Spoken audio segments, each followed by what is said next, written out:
এই মায়া। সত্য? আচ্ছা, ভুল হয়ে গেছে, এবারকার মতন ক্ষমা করে দে। আমাকে আর বকবি না তো? আর কোনোদিন বইকবো না। ঠিক আছে, রাত হয়ে গেছে, শুই পড়। সামনে মাসে আমাকে একটা সুন্দর দেখে শাড়ি কিনে দিবি। ঠিক আছে, দেব। আচ্ছা, সেলিম ভাইয়ের অনেক টাকা, তাই না? হ্যাঁ। হঠাৎ এই প্রশ্ন কেন? ও এমনি জিজ্ঞাসা করলাম। কাল তুই কখন বেড়াবি? কাল না, পরশুদিন যাবো।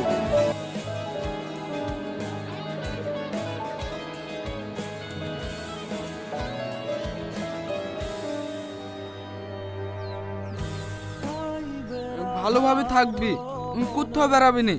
আমি ফোন করে করে খোঁজ নেব, সময় মতো খেয়ে নিবি। হ্যাঁ হ্যাঁ, তুইও সময় মতো খাওয়া দাওয়া করবি।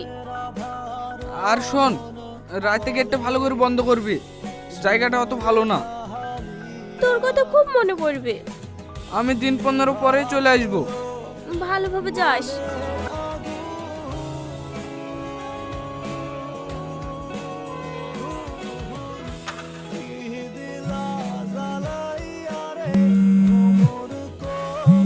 কি খবর ভাবি?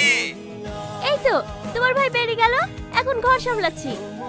আজ তো রান্না বান্না হয়নি ভাবি, তোমার হাতের খাবার এলে কেমন হতো? ভালোই হয়, কিন্তু রাতের বেলা কি করে আসবা? আমি যেতে না পারলে কি হবে, তুমি চলে আসো।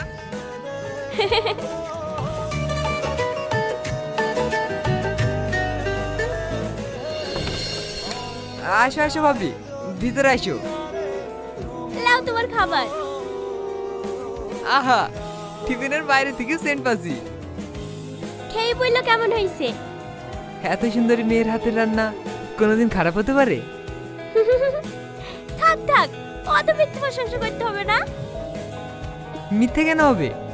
তোমার হাতের রান্নার মতো তুমিও অনেক সুন্দর। তাই?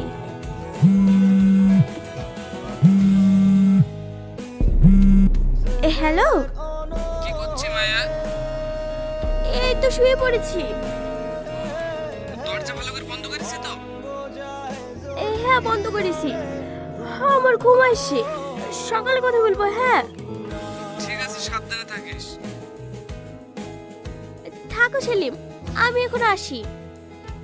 ভাবি, কি হলো?